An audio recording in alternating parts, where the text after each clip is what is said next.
మాజీ ఉప సర్పంచ్ నరేందర్ రెడ్డి గారిపైన మనం నిన్నటి నుంచి చూసుకుంటే సోషల్ మీడియాలో కావచ్చు, పత్రికల్లో కావచ్చు, వైఎస్ఆర్సీపీ పైన బురద జల్లే విధంగా సామాజిక మాధ్యమంలో తిరుగుతున్న విషయం కూడా అందరూ కూడా చూస్తున్న విషయం కూడా మనందరూ గమనిస్తున్నాం. నరేందర్ రెడ్డి దాదాపుగా 4 సంవత్సరాల ముందే వైఎస్ఆర్సీపీ పార్టీకి దూరంగా ఉండే విషయం కూడా అందరికీ తెలిసినదే. వైఎస్ఆర్సీపీ పార్టీలో ఆయన క్రమశిక్షణగా లేకుండా వలన పార్టీ నాయకులు కావచ్చు, అధిష్టానం ఆయనకి ఏ విధంగా దూరం పెట్టిన విషయం కూడా అందరికీ తెలిసినదే. ఈ మధ్యకాలంలో మనం చూసుకుంటే ఆయన ఉప సర్పంచ్గా ఉన్నప్పటికీ కూడా గ్రామ పంచాయతీ సభలో వార్డు మెంబర్ల ముందు కూడా వైఎస్ఆర్సీపీ నాయకులపైన ఆయన ఏ విధంగా విమర్శించిన విషయం కూడా అందరికీ తెలిసినదే. మీ అందరు కూడా ఒక వీడియోలో కూడా నేను చూపించడం జరుగుతుంది.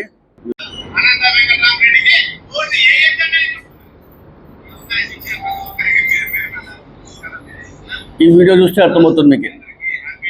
దాదాపుగా 4 సంవత్సరాల ముందే ఆయన పార్టీకి వ్యతిరేకంగా, మా పార్టీలో నాయకులకు వ్యతిరేకంగా రాబోయే ఎన్నికల్లో మీరు వైఎస్ఆర్సీపీ పార్టీకి ఓటు వేయకూడదని చెప్పేసి ఏ విధంగా ఆ రోజు సభలో చెప్పిన విషయం కూడా మీ ముందుకి ఆధారాలతో పెట్టడం కూడా జరుగుతుంది. అదేవిధంగా మనం చూసుకుంటే ఎన్నికలు ముందుకు రావడం జరిగింది. ఎన్నికల సమయంలో వైఎస్ఆర్సీపీ పార్టీకి ఓటు వేయకూడదని చెప్పి ప్రచారం చేసిన విషయం కూడా అందరికీ తెలిసినదే.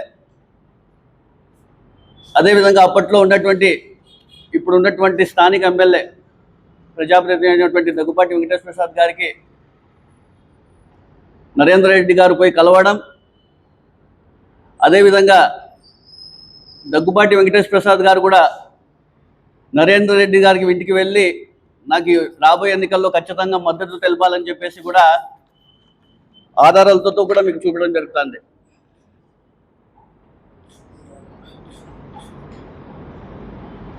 కానీ ఇక్కడ చూస్తే నిన్నటి రోజు నుంచి మనం చూస్తే వైఎస్ఆర్సీపీ నాయకులపైన, వైఎస్ఆర్సీపీ పార్టీ పైన ఏ విధంగా బురద జరుగుతున్న విషయం కూడా ప్రజలందరూ కూడా ఒకసారి గమనించాలని తెలియజేస్తున్నాను.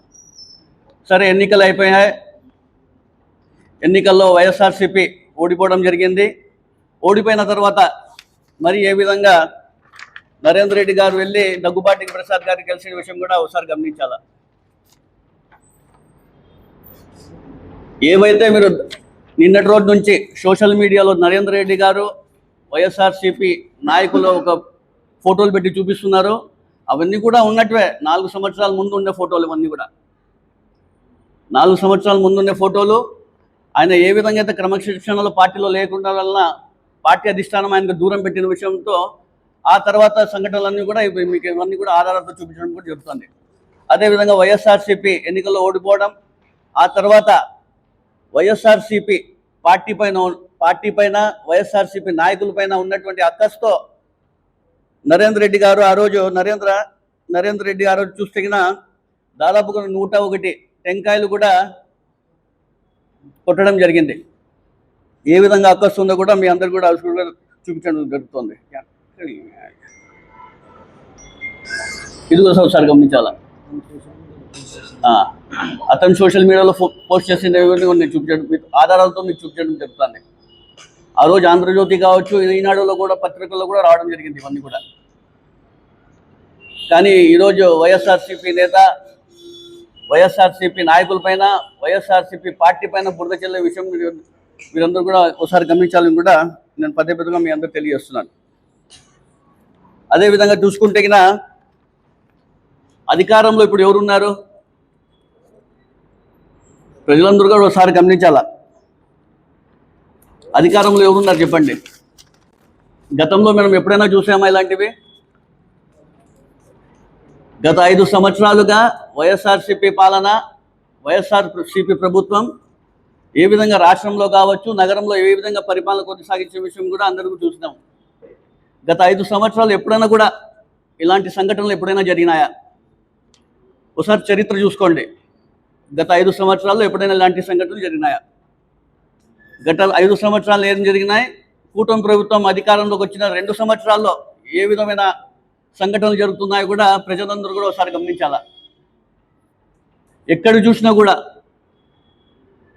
ఇప్పుడు కూటమి ప్రభుత్వం అధికారంలోకి వచ్చిన 2 నెలలలో భూ కబ్జాలు కావచ్చు, దాడులు కావచ్చు, దౌర్జన్యాలు కావచ్చు, బెదిరింపులు కావచ్చు, ల్యాండ్ మాఫియా కావచ్చు, లిక్కర్ స్కామ్ కావచ్చు, డబుల్ రిజిస్ట్రేషన్లు కావచ్చు, అదేవిధంగా కాంట్రాక్ట్ సంస్థలే ఫేక్ సర్టిఫికెట్లు సృష్టించి కాంట్రాక్ట్ సంస్థలు ఈరోజు చేరవచ్చు వాళ్ళకి అనుకూలంగా చేసుకునే విధంగా కూడా మనం చూస్తున్నాం. గతంలో మనం ఎప్పుడైనా ఇలాంటివి చూసామా?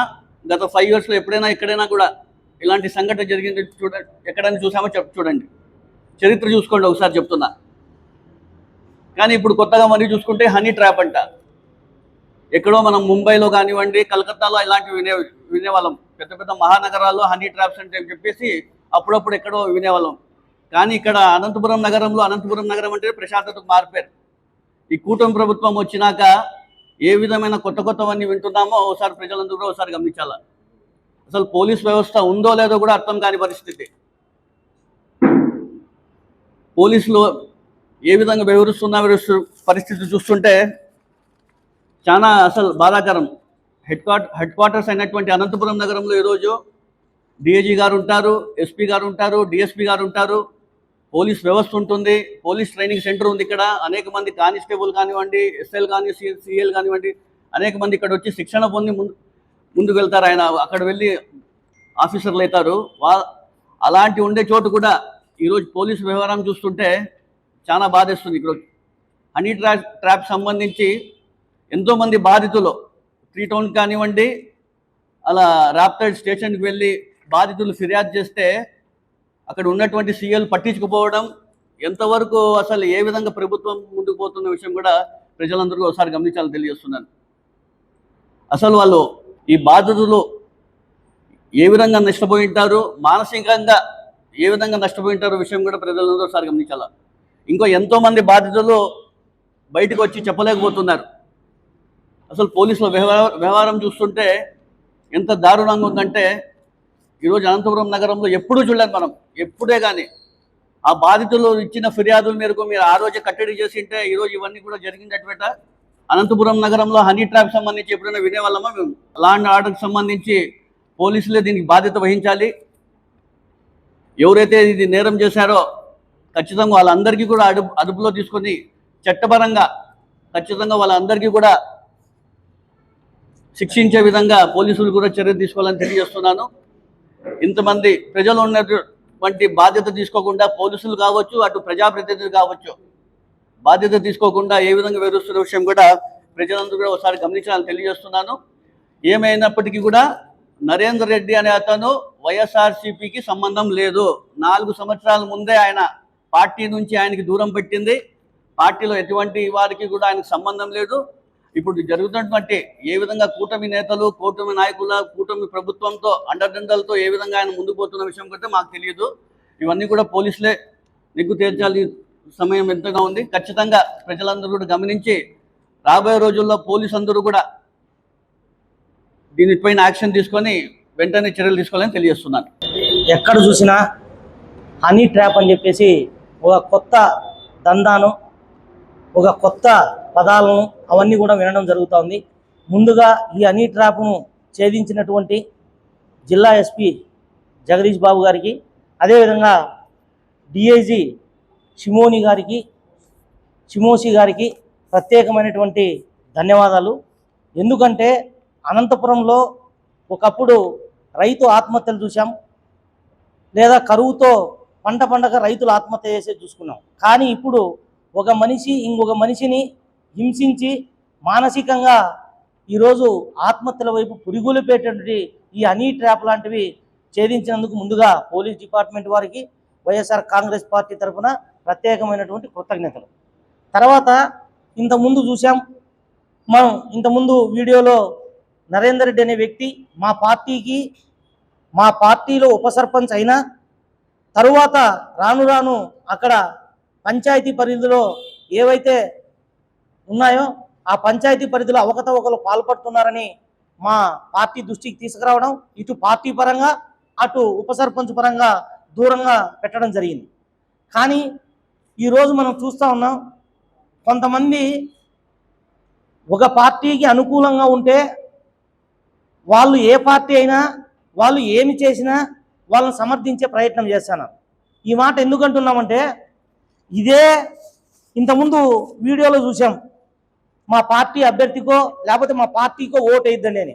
ఇదే పత్రికలో ఇంతకుముందు మార్చి 28, 2024 దీంట్లో ఏం రాస్తారంటే, అదే అతని పేరు మెన్షన్ చేసి వీళ్ళందరూ కూడా అసంతృప్తిగా ఉన్నారు అని చెప్పి ఓ శీర్షిక రాసినారు. మళ్ళీ ఇదే పత్రికలో ఈరోజు ఏం రాశారంటే, ఈయన వైకాపా నాయకుడు అని రాశారు. అంటే ఇది ఎక్కడ పోతుందంటే, ఏదైనా ఒక సంఘటన జరిగినప్పుడు దానిలో పత్రికా పరంగా వాళ్ళు చైతన్యపరచాల్సినటువంటి బాధ్యత వాళ్ళపైన ఉందని మర్చిపోతారో, లేదా వైసీపీ అంటే కక్షో లేకపోతే బురద చల్లే దానికోసమో ఈరోజు మళ్ళీ ఇట్లా వైకాపా నాయకుడేనా అని మళ్ళీ దీన్ని తెరపైకి తెస్తారు. అంటే ఇదే పత్రిక 2024 మార్చిలో మాత్రం అసంతృప్తిగా ఉన్నారు, పార్టీకి దూరంగా పెట్టారని వీళ్ళే చెప్తారు. మళ్ళీ ఈరోజు మాత్రం వీళ్ళే చెప్తారు. అంటే ఇది ప్రజలను పక్కదారి పట్టించేక, లేకపోతే వైఎస్ఆర్ పార్టీ అంటే కక్ష, లేకపోతే ఎందుకు ఇట్లా చేస్తున్నారని చెప్పేసి కూడా మేము వైఎస్ఆర్ కాంగ్రెస్ పార్టీగా అడుగుతా ఉన్నాం. ఎందుకంటే ఒకప్పుడు ఏదైనా ప్రజలకు ఉపయోగపడే వార్తలు వచ్చేటివి, ఇది ఎవ్వరికీ ఉపయోగం లేనిది. మేము వైఎస్ఆర్ పార్టీగా ఓటే డిమాండ్ చేస్తా ఉన్నాం, ఇతర పార్టీ నాయకులు కూడా ఓటే అప్పీల్ చేస్తా ఉన్నాం. ఇట్లాంటి సంఘటనలో ఎవరున్నా ఏ పార్టీ వాళ్ళున్నా ఖచ్చితంగా వీటిపైన కఠినమైనటువంటి చర్యలు తీసుకొని ఇటువంటివి అరికట్టాల్సిన బాధ్యత ఉంది. తర్వాత ఇంకొక ఛానల్లో ప్రముఖ ఛానల్, ఎందుకంటే మేము పేర్లు వాడితే మళ్ళీ అది ఒక తలకాయ. మేము ఎందుకంటే ఈ బాధ ఇది పార్టీలో నిజంగా పార్టీలో ఉండింటే రాసినా బాధలేదు. పార్టీలో ఇదే ఇంకొక ప్రముఖమైన ఛానల్ ఏం చెప్తుందంటే,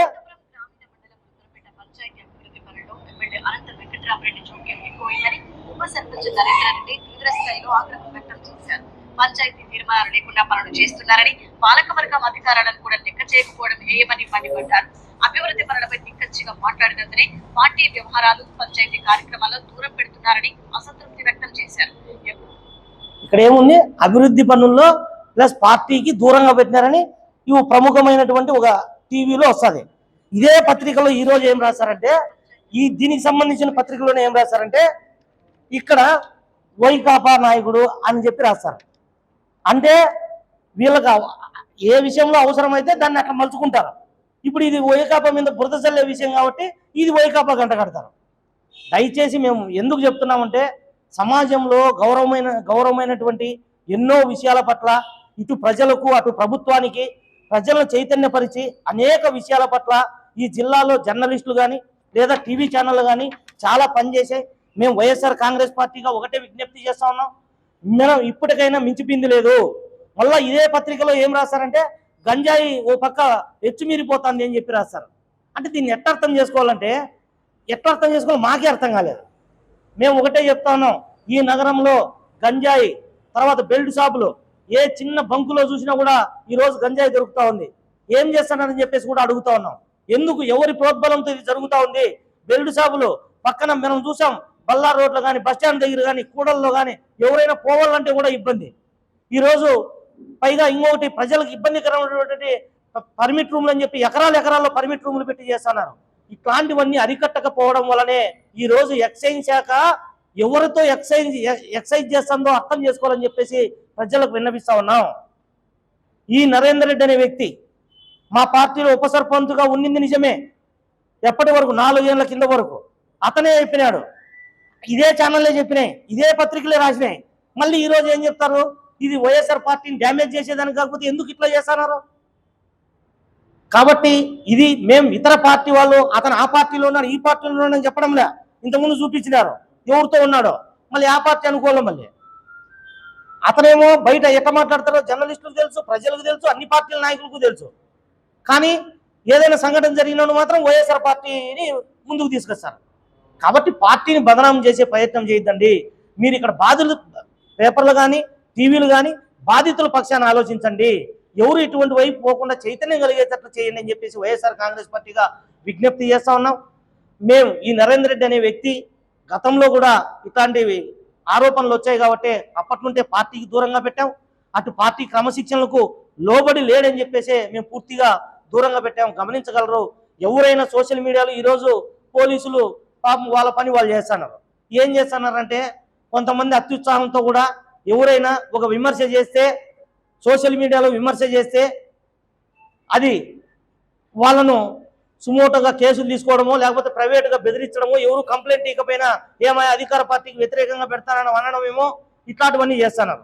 మేము ఒకటే చెప్తున్నాం, ఎస్పీ గారికి కానీ డిఐజీ గారికి కానీ, ఈరోజు అన్ని ట్రాప్లో మీరు చాలా మంది యొక్క జీవితాలను కాపాడినారు.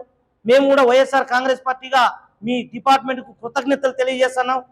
అన్ని విషయాల్లో కూడా మీకు కాకీకి బంధుత్వం లేకుండా, కాకీకి అధికార ప్రేమ లేకుండా, దీంట్లో అధికారులున్నా అనధికారులున్నా ఎంత పెద్ద వాళ్ళున్నా బయటికి తీసి వాళ్ళను బాధితులను రక్షించాలని చెప్పేసి డిమాండ్ చేస్తూ ఈ నరేందర్ రెడ్డికి వైఎస్ఆర్ కాంగ్రెస్ పార్టీకి సంబంధం లేదు. ఒకసారి మీడియా మిత్రులు కానీ లేదా సోషల్ మీడియా పెట్టే వాళ్ళు కానీ గమనించాలని చెప్పేసి కూడా విజ్ఞప్తి చేస్తాం. టీడీపీ అయినా లేదా బీజేపీ అయినా వైసీపీ అయినా ఎవరు ఉండే కూడా ఇట్లాంటివి ఉపేక్షించకూడదు. ఎందుకంటే ఇప్పుడు మేమేం చెప్తున్నామంటే కొన్ని విషయాల్లో పార్టీలకు ఆపాదించకూడదు. ఇది వాళ్ళది టీడీపీ వాళ్ళు ఉన్నా బీజేపీ వాళ్ళు ఉన్నా ఎవరు కూడా దీన్ని ప్రోత్సహించరు. కాబట్టి ఇప్పుడు మేమున్నామని చెప్పి వాళ్ళు ఉన్నారని చెప్పి మేము, ఇది కాదు కదా. బాధితులను ఇబ్బంది పెట్టే ప్రయత్నమో బురద చల్లే ప్రయత్నమో కాదు. ఎవరున్నా దీంట్లో ఉపేక్షించద్దండి. మీరే ఇప్పుడు నేనే చూపించినాను ఈ పేపర్లో, ఎక్కడో హెడ్లైన్లో వైకాపా అని పెట్టి మిగతాది ఎక్కడో కింద రాసినారు. కాబట్టి మనం దాన్ని ఏం అర్థం చేసుకోవాలో అది మీరే అర్థం చేసుకోవాలా. కాబట్టి ఎవరున్నా కూడా ఇట్లాంటి సంఘటనలకు వైఎస్ఆర్ కాంగ్రెస్ పార్టీ పూర్తిగా వ్యతిరేకం.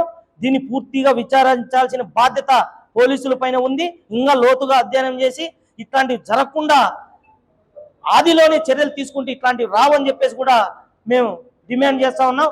ఏదైనా బాధితుల పక్షాన నిలబడాల్సిన అవసరం ఉంది. అది పోలీసు వారైనా, పార్టీల వారైనా, మీడియా వారైనా. కాబట్టి బాధితులను ఇట్లాంటి వైపు పోనీకుండా చూసే బాధ్యత అందరిపైన ఉందని చెప్పేసి తెలియజేస్తాను.